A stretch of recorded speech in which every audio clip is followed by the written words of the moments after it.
Hello? Poirot, is that you? Hastings here. Thank you for calling. Have you received a new letter from the murderer? No, thank goodness. How are things in Churston? I questioned Lady Clark, but I will not leave until I have examined everything of interest to me here. Fortunately, Franklin is absent, and I have a skeleton key. Have you seen Thora Grey again? Briefly. But rest assured, I intend to summon her to London soon. She's a fascinating girl. But secretive. I would like to ask her a few questions. Poirot, she wouldn't hurt a fly. Each to his own, my friend. Yours are pretty often mine old ladies that have the maladies. Poirot, are you mocking me? No ill intended, rest assured. À bientôt, mon ami.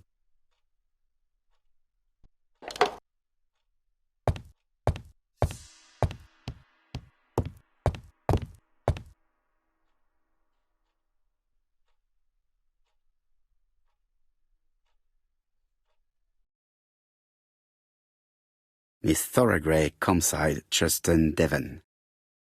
Arsenic trioxide thallium.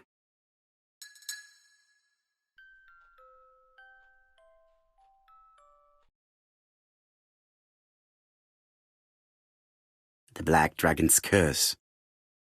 To Franklin, who will never grow up. January 25, 1928. Car Charlotte.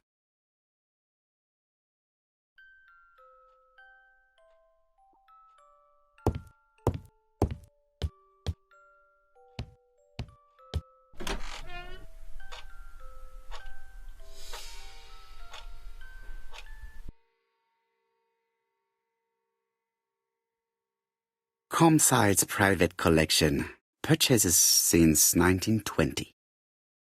The catalogue for Sir Carmichael Clark's collection.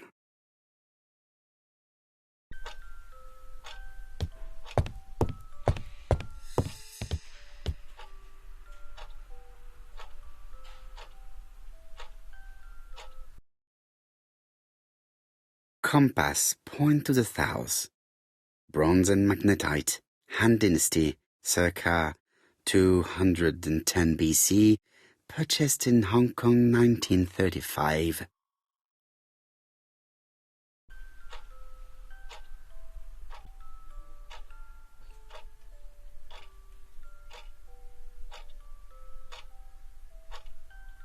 Traditional Chinese map. Facsimile. South is on the top of the map.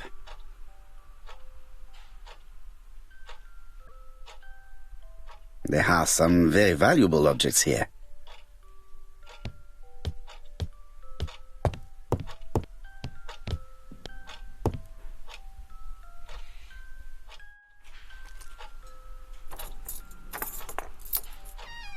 This unit contains the medical records for Sir Carmichael Clark's patients. Let us study them closely and see if there are any familiar names. No dust on the records from A to D. They've been handled recently. No known names. Disappointing. Lots of dust. The records from E to Z have not been touched for years. No known names. Disappointing.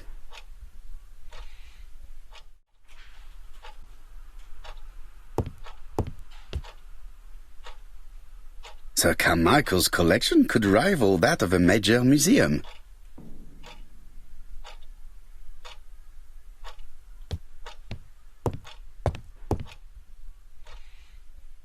I see some papers that were not there the first time I visited. Valuers report property. Building land located in Comside, Churston client, Sir Carmichael Clark, April 15, 1935, Court and Brunskill office. Court and Brunskill. The name is familiar. Is that not the name of the firm Donald Fraser works for? These daggers are only ceremonial weapons. I do not think that the crime weapon is here.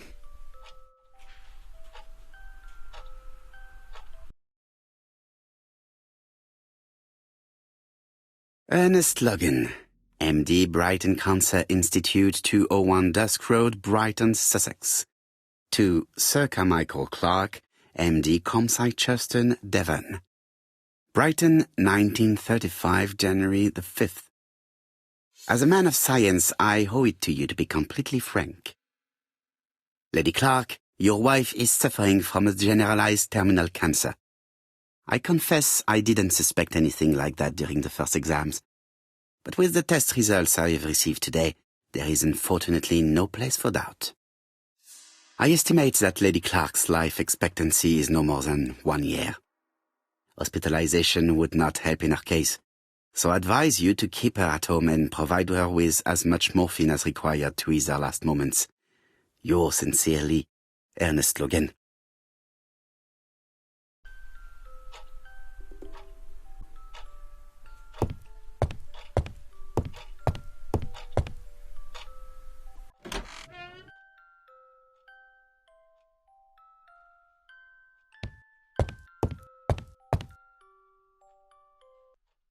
How am I going to open this trunk?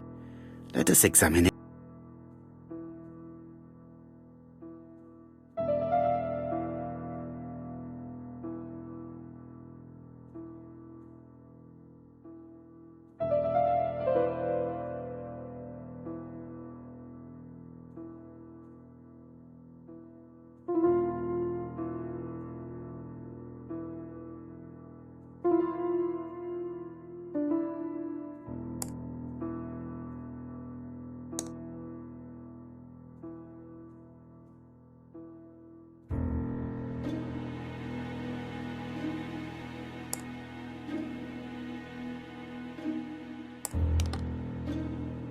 Leaving the code on the trunk.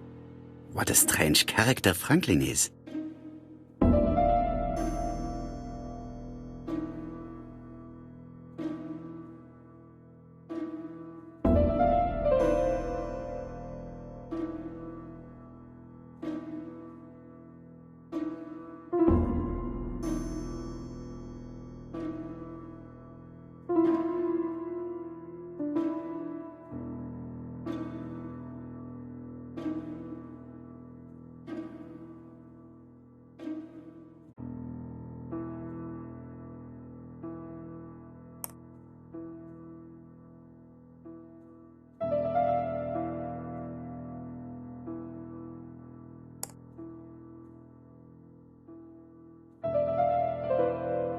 So, what is this sound?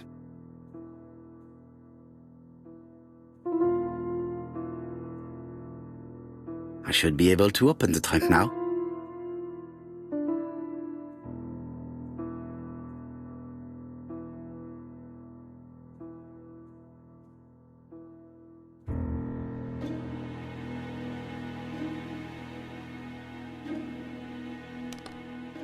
There we are.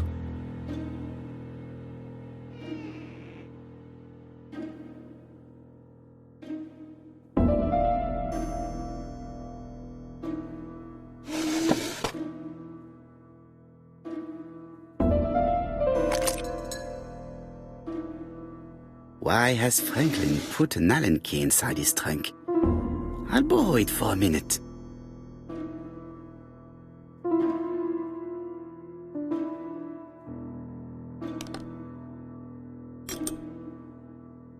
Whiskey and other good quality drinks. Mr. Clark really has refined tastes.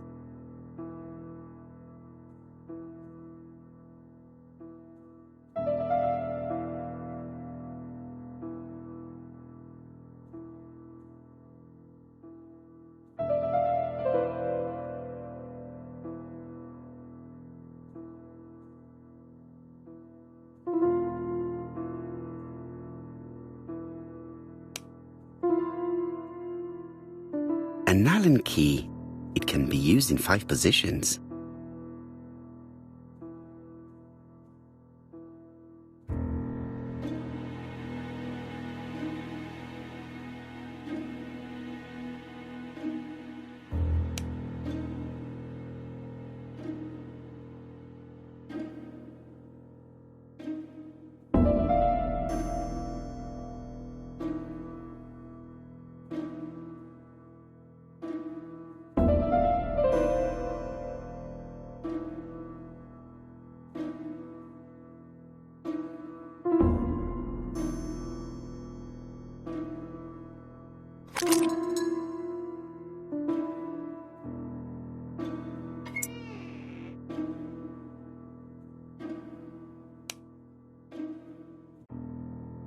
An Allen key. It can be used in 5 positions.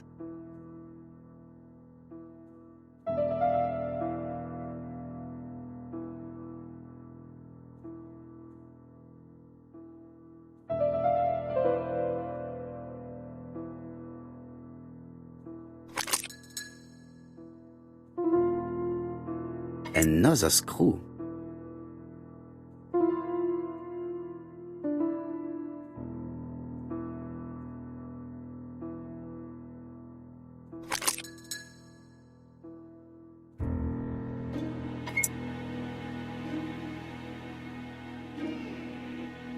This engraving is not very easy to understand.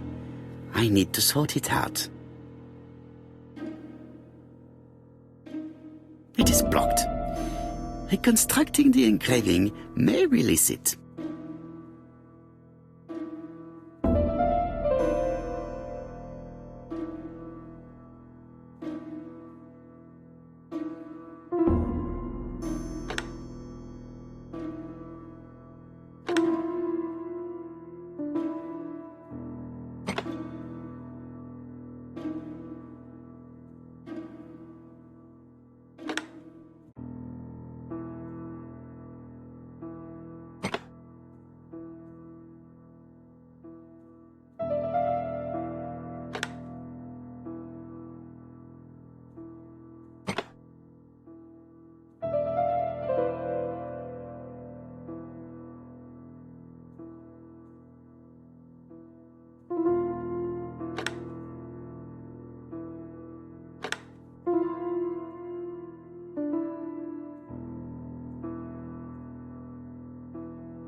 It is blocked.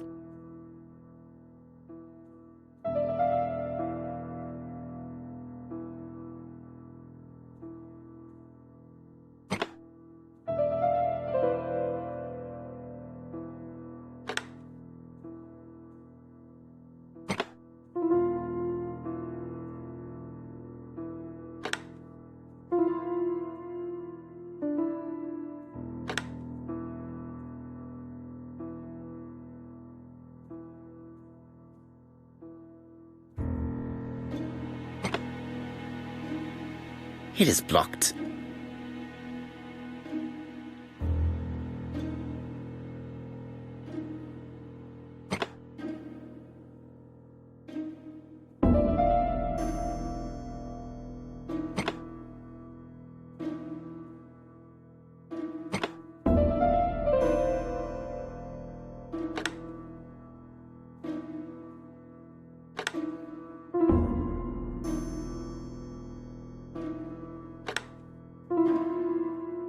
Franklin must really love his country to have an engraving in his trunk. I think I heard the panel above release.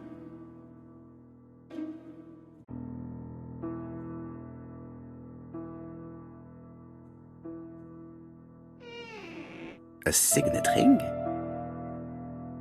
A signet ring with a code written on it. 1587. It may be useful to me.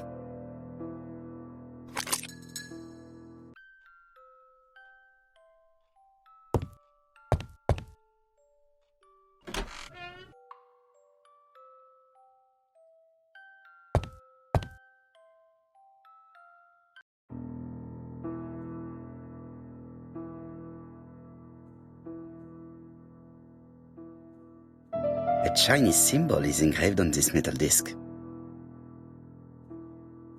That's it! This character appears to be the right way round.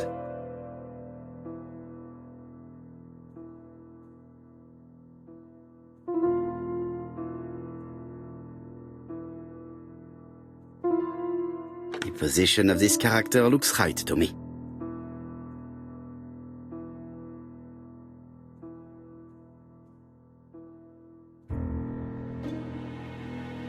The position of this character looks right to me.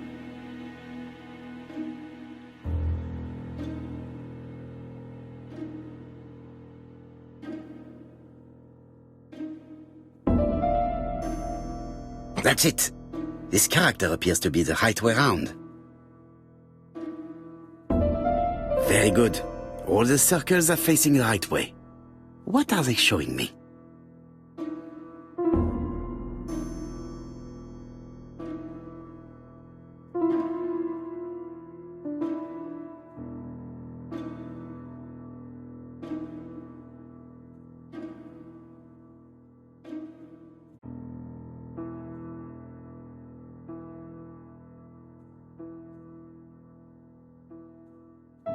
Well, well. The characters engraved on this padlock resemble those engraved on the metal discs.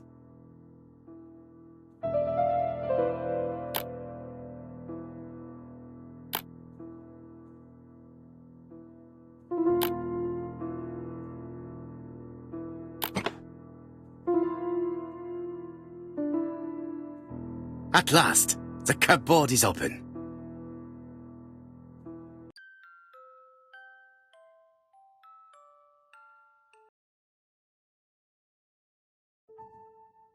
Genteel and wild, English countryside revisited.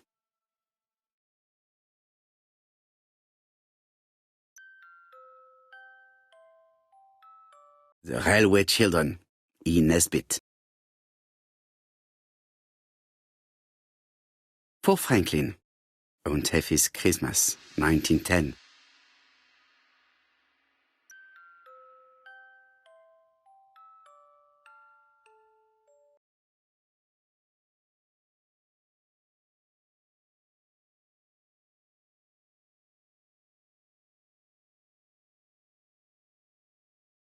Traveling in China, a practical guide for English travelers.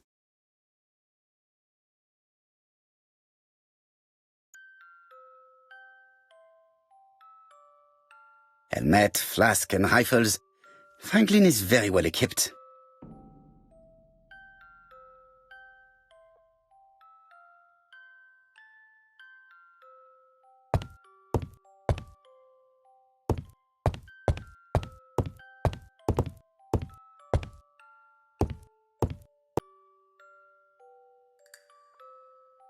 Franklin appears to be very active.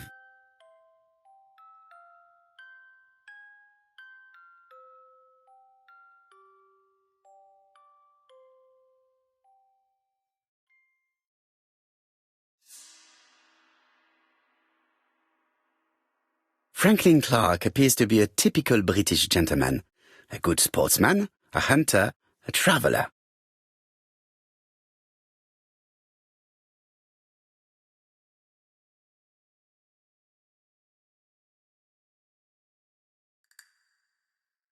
February 1922, South Africa.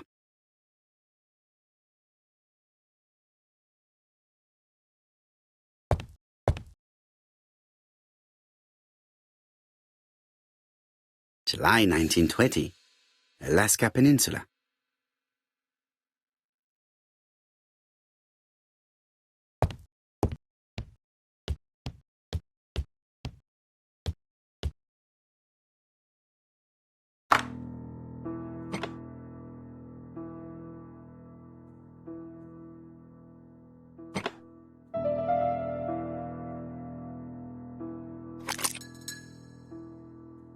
The plates around the picture appear to have unlocked.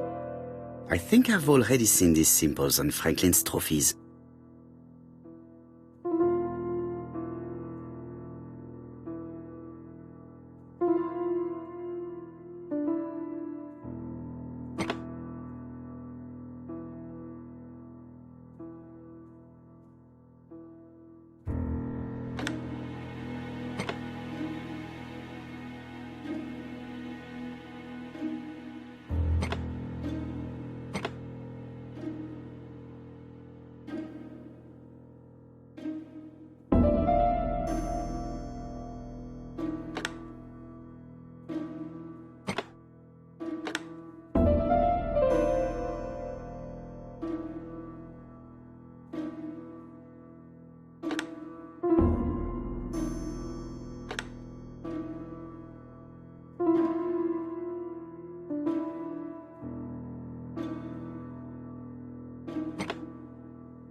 The African kudu.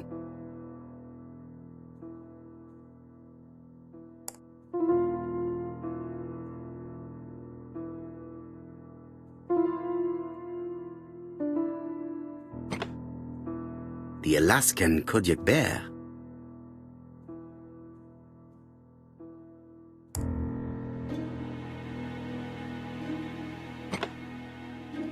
The lion of Sumatra. I heard the sound of a mechanism. Strange way of protecting one's safe. Triangulating one's hunting sites on a map.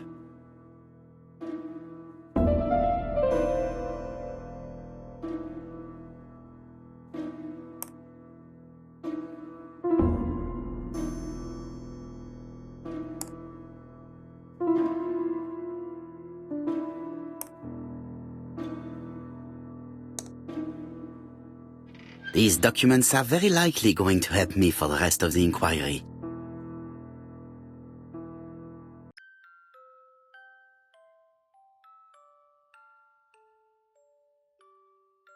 A dozen gold sovereigns, some shares for the Southern Railway and some treasury bills. This is not worth much, hardly enough to justify your robbery. Eton College School year, 1912-1913. Franklin Clark. School report for Franklin Clark. According to his teachers, Franklin was a good student, but lacked discipline. Sir Carmichael Clark, Campside, Churston, Devon, to Mr. Franklin Clark, Peninsula Hotel, Salisbury Road, Tsim Kowloon, Hong Kong. Campside, 1935, January the 12th. Dear Franklin, first, I wish you a good start to a successful new year. I have received your letter dated December 10th. Thanks for defending my interest against Wang, this robber. Things could have got pretty bad if you weren't a real cold-blooded guy. I envy you for that. Things go on here much as usual. Charlotte is moderately free from pain. I wish one could say more. You may remember Thora Gray. She is a dear girl, and a greater comfort to me that I can tell you. I should not have known what to do through this bad time but for her. She has an exquisite taste and shares my passion for Chinese art. No daughter could be a closer or more sympathetic companion. Life has been difficult, but I am glad to feel that here she has a home and true affection. You wrote me you want to stay in China for 1 more year or even longer. I don't object. The longer you stay, the more opportunities you will have to increase our collection. Nonetheless, you should know that we miss you here, and that Charlotte will be gone by the time you come back. I am, dear Franklin, your truly affectionate brother.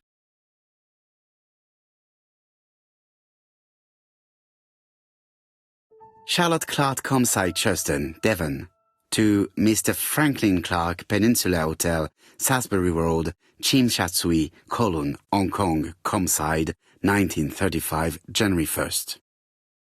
I wish you with all my heart a happy year 1935. Writing my greeting cards, I have affectionate thoughts for you. Always smiling as a child, sailing to distant countries and bringing back to us trunks full of wonder. At home, everything annoys me, starting with this young Thora Sir Carmichael is so fond of. I have nobody to share my feelings with, so I write to you. How can I tell you what happens to me? The simplest way the better. I am doomed. I still have 1 year to live, no more. How do I know? I opened the secret drawer of Carmichael and read a letter not addressed to me.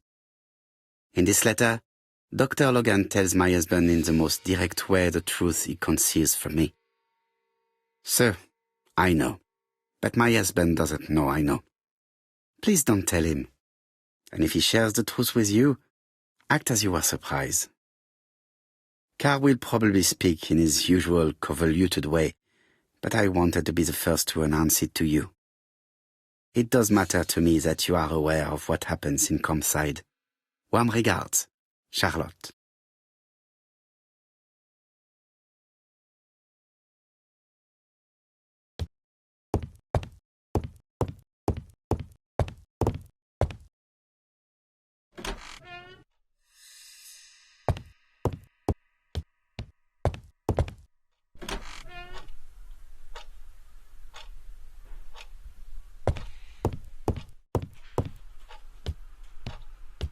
Order and method above all. Let us finish examining the mansion while no one is around.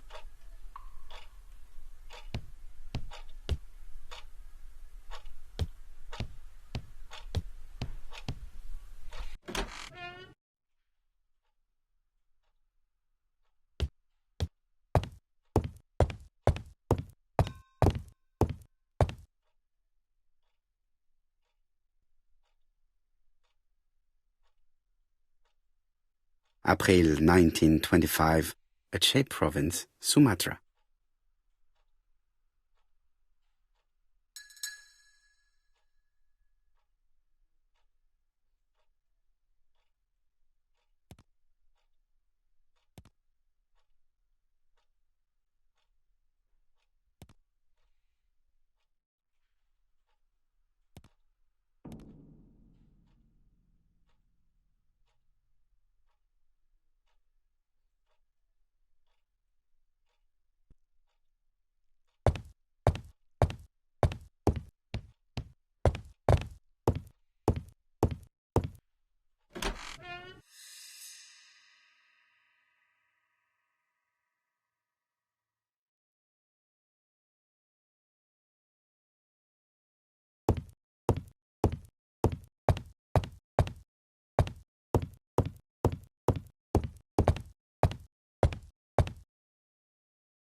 Franklin Clark appears to be a typical British gentleman, a good sportsman, a hunter, a traveller.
Order and method above all.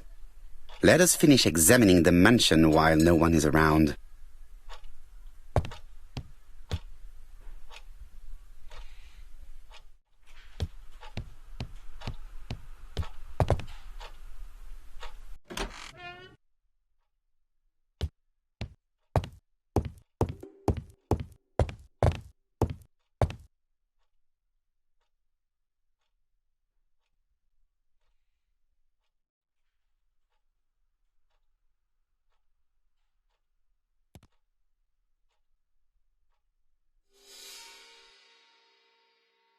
This skeleton key would be very useful for opening the locks I have not yet been able to open.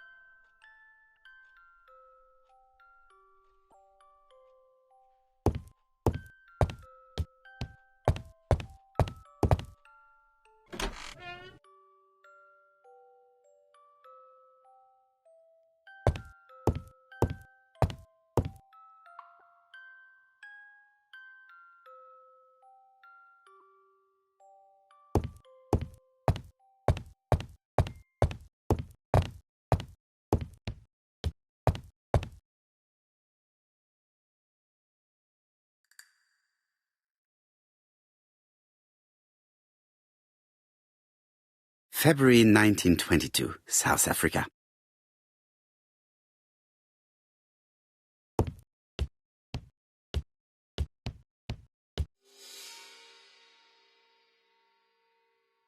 A dozen gold sovereigns. Some shares for the Southern Railway and some treasury bills.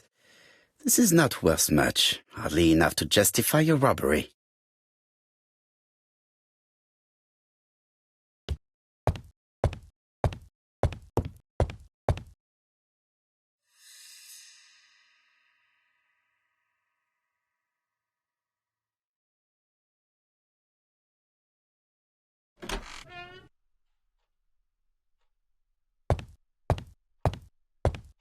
I am not going to leave Comside now.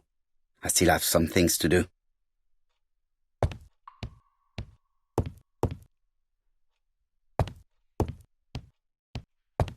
I do not need to make a telephone call now.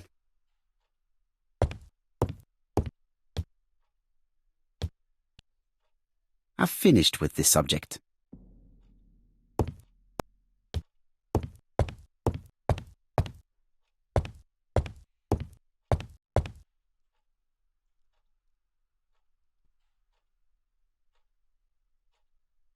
April 1925, Aceh Province, Sumatra.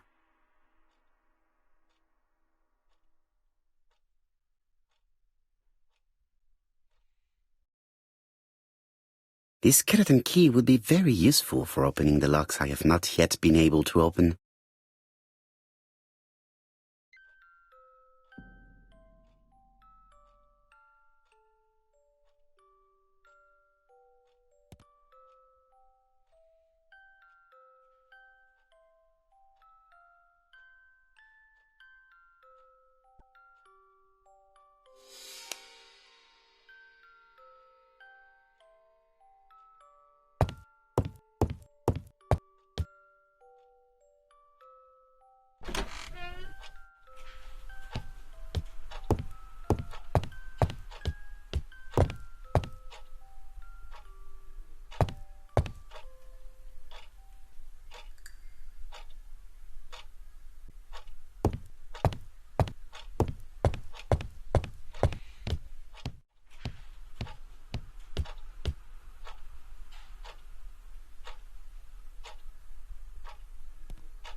This unit contains the medical records for Sir Carmichael Clarke's patients.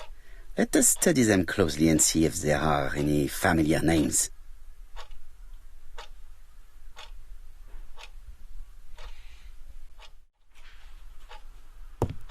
Sir Carmichael's collection could rival that of a major museum. Order and method above all. Let us finish examining the mansion while no one is around.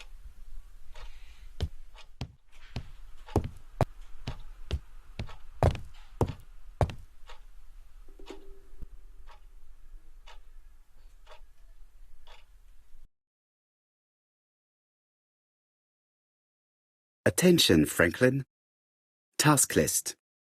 A. Ordering Lady Clarke remedies. Done.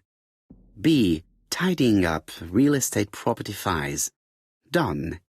C. Calling the lawyer about inventory. Done. D. Update the tenant-farmer list. Done. E. Update land rent accounting. Done. F. Ordering a restock of arsenic. Done. P.S. I have left on the living room table some of my things I don't want to keep. The locket and the dagger. I am sure you know why. Thora.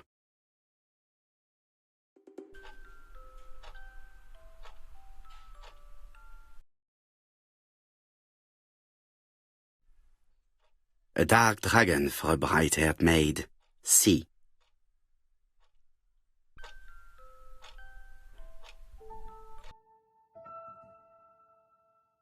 I've already seen similar daggers.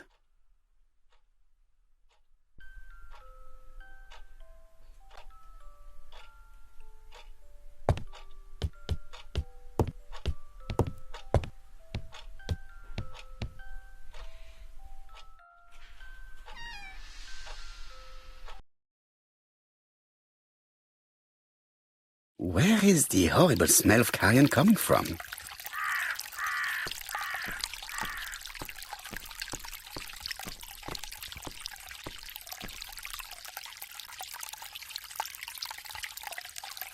Brown pellets. Revolting. Tut-tut. The gardener does not follow the alignment. There, that's better. It is symmetrical. There, that's better. It is symmetrical.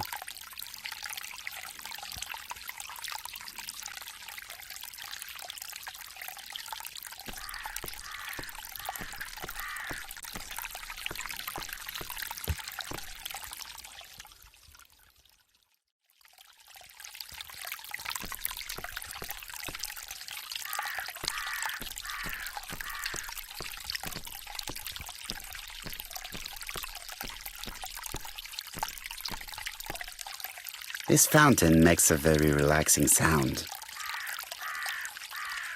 This wisteria is in full bloom.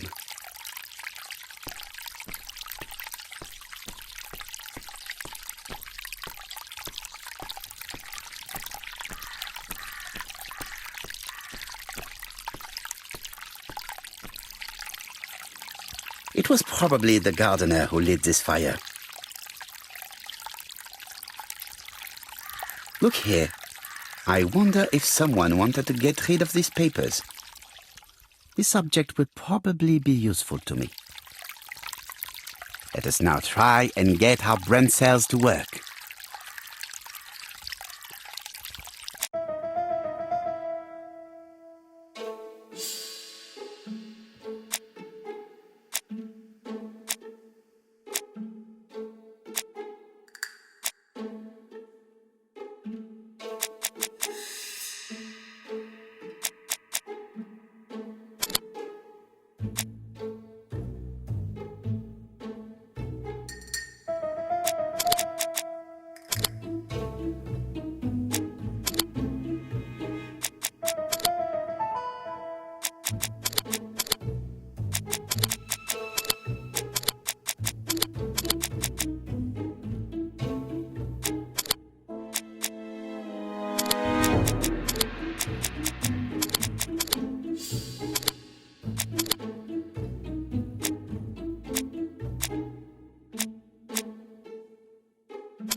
Everything that Thorgray has left behind comes from Sir Carmichael's collection.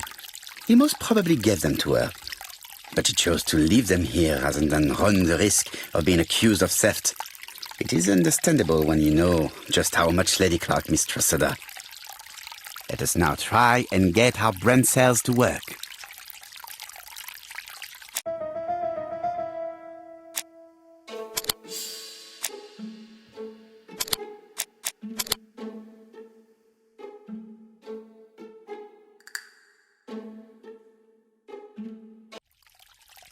Thorgray had no reason to kill someone who only had a few months left to live. The poison she ordered was for rats. The gardener must have made good use of it, considering the stinking remains on the path, not far from the property. I've finished here. I must put the skeleton key back and inform Hastings that I'm returning to London.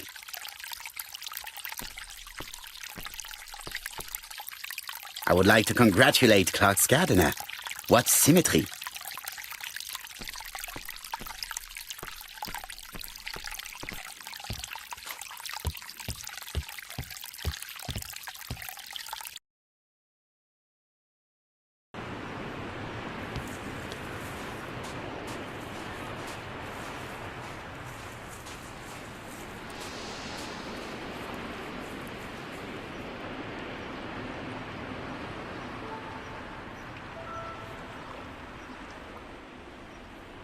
May you have peace, Carmichael.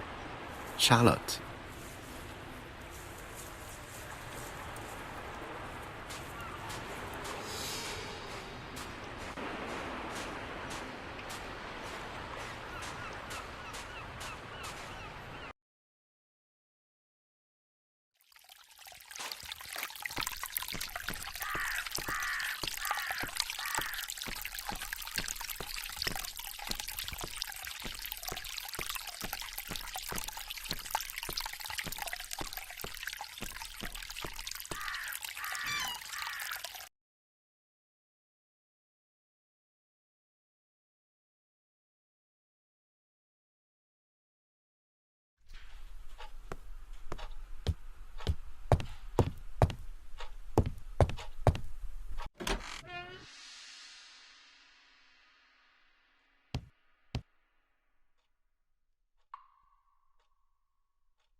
Perfect.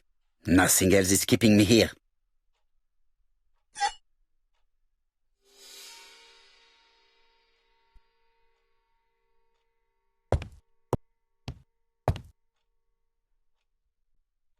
Hello, Hastings. I have finished in Charleston. I will take the first train. Tell me, do you know how to restore writing on a burnt document? Yes, you just have to soak a cloth with a hydrochloric acid solution and rub the sheet of paper. Then the characters appear. Bien. You have been of great assistance, Hastings. Could you please order the solution as soon as possible?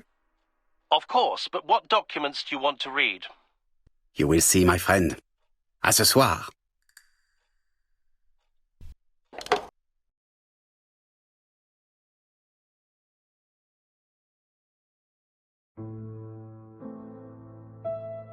Donald Fraser is here. He insisted on waiting to see you.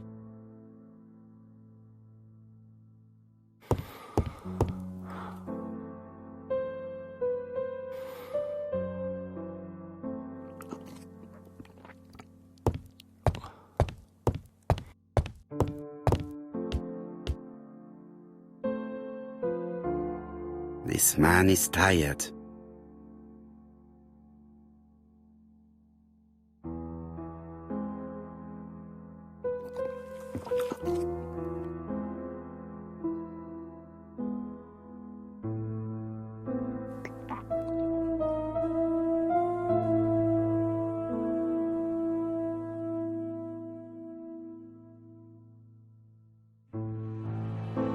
Donald is short of sleep, and it looks as if he didn't even bother to undress before going to bed.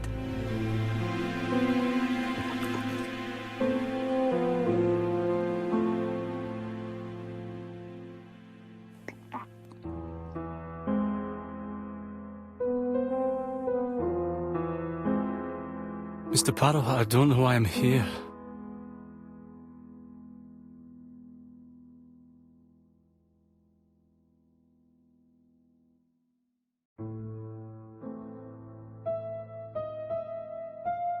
You wanted to talk, and you came to find the only man capable of hearing you. Mr. Poirot, since Betty's death, I've doubts about myself. I don't know what to do. And I keep having a horrible dream 3 nights in a row.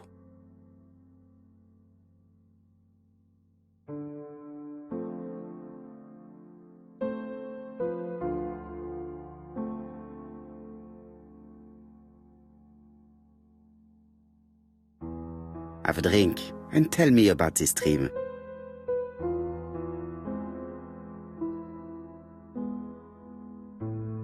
It's always the same. I'm on the beach with Betty. I grab her round the throat, and I squeeze, and squeeze until she's dead. Her head falls back, and I see that it's no longer Betty. It's Megan's face.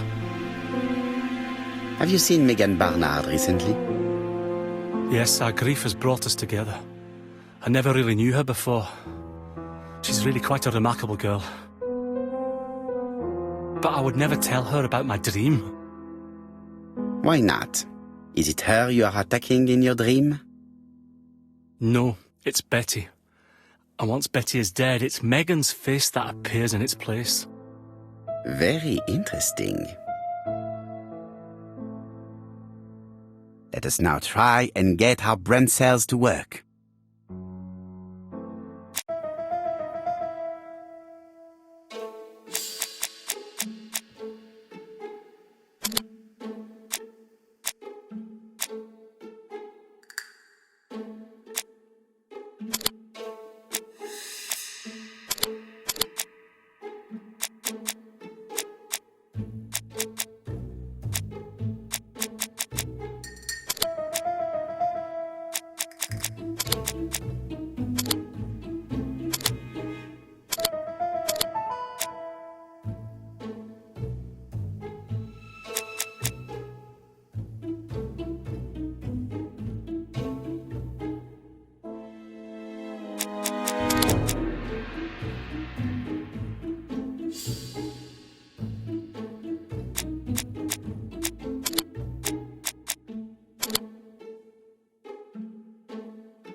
Mr. Fraser, I think that the real meaning of this dream is that you are in love with Megan Barnard.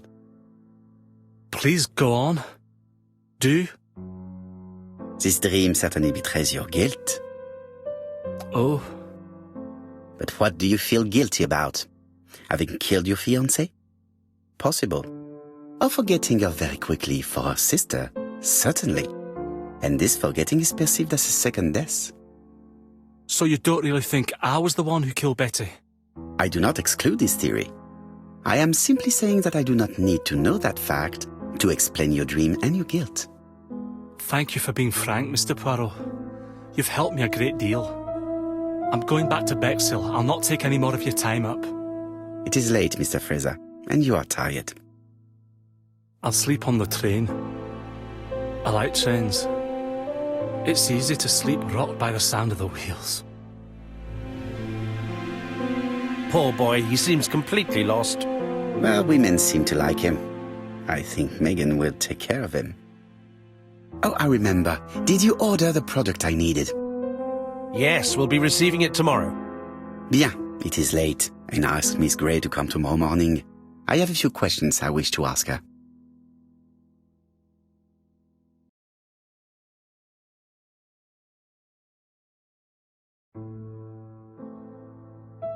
Mademoiselle, I asked you here in order to answer a very important question.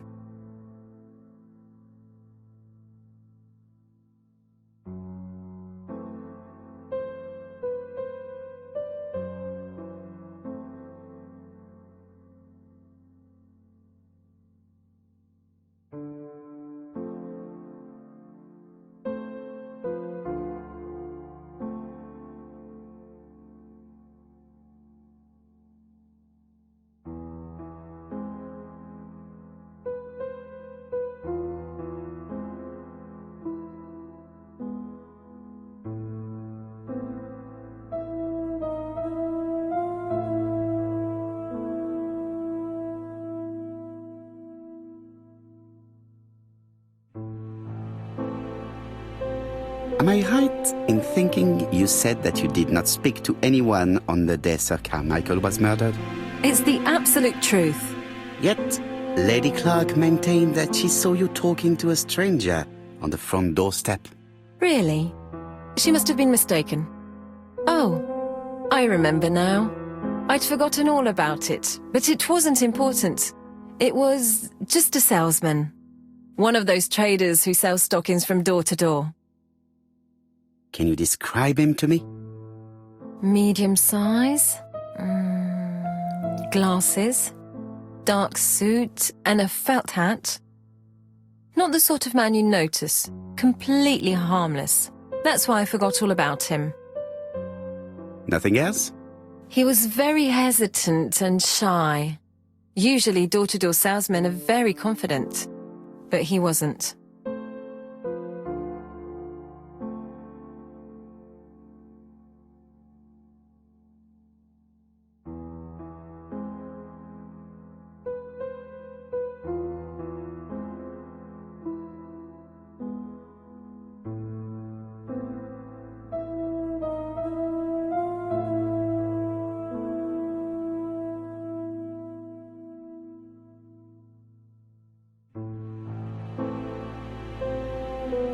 You did not leave Churston willingly, I believe. I don't wish to lie. Lady Clark did not appreciate my presence. And Franklin could not go against the wishes of a sick lady. He is a good man. And he worries a great deal about his sister-in-law. I noticed that you left some personal belongings behind at Churston.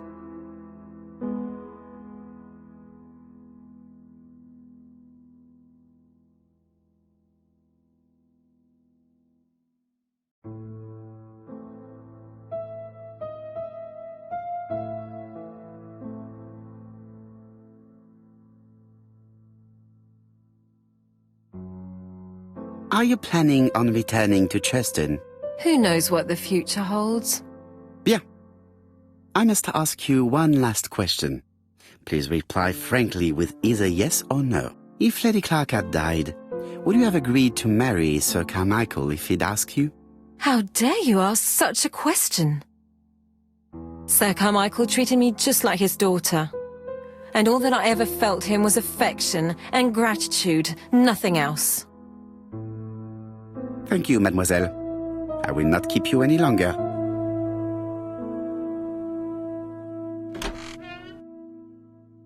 I met Thora Grey on the stairs. Her cheeks were ablaze, and she appeared to be deeply hurt. Poirot, have you offended the poor girl again? Do you have good reasons for accusing her? I accused her of nothing, Hastings. I simply asked her an important question she did not answer. Let us see if we can answer it for her. Let us now try and get our brain cells to work.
You must know how to read between the lines, Hastings. When Sir Carmichael refers to paternal affection, he is lying to himself. Read this engraving on the brooch. A dark dragon for an angel with glossy hair. These are the words of a lover, not a father. Lady Clark was not wrong. What if Sir Carmichael had fallen in love with his secretary? That doesn't mean that she forced him to do so. True, there are extenuating circumstances. She is a penniless orphan. But she is calculating. Just look how she avoided it when asked if she would have married Clark. I see. You think she seduced Sir Carmichael for her own gain, and that now she is doing the same with his brother. Poirot, your world is a very dark place. Do not get carried away, mon ami. We have another more important matter to settle. Really? Yes, would you believe that Miss Grey taught me something new? Let us now try and get our brain cells to work.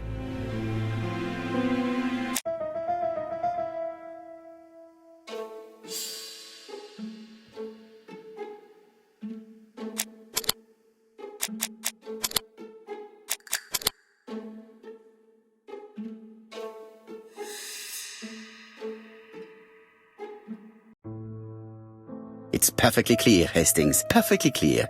Indeed, a stocking seller visited Andover, Bexhill and Churston on the day of each murder.